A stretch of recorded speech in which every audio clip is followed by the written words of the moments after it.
မြေပြန့်သူရဲ့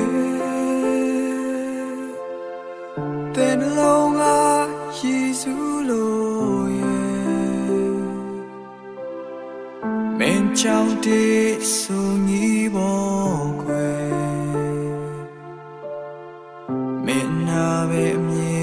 တမ်းစာနေချင်နေ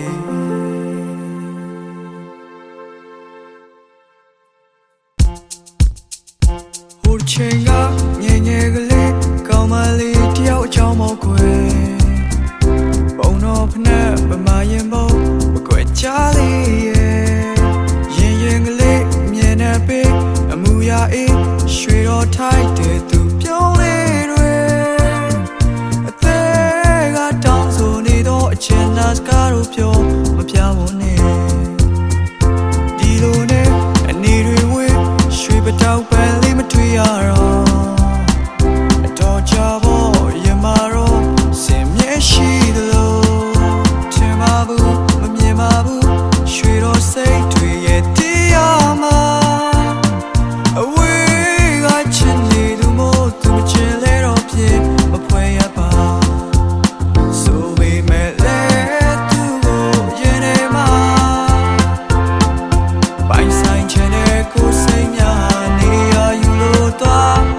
အသေး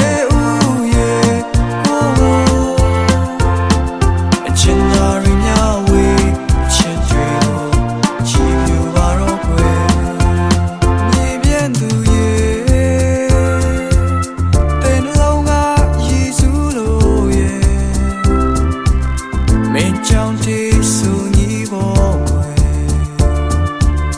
မင်းနာပဲအမြဲတမ်းစာနေချင်နေ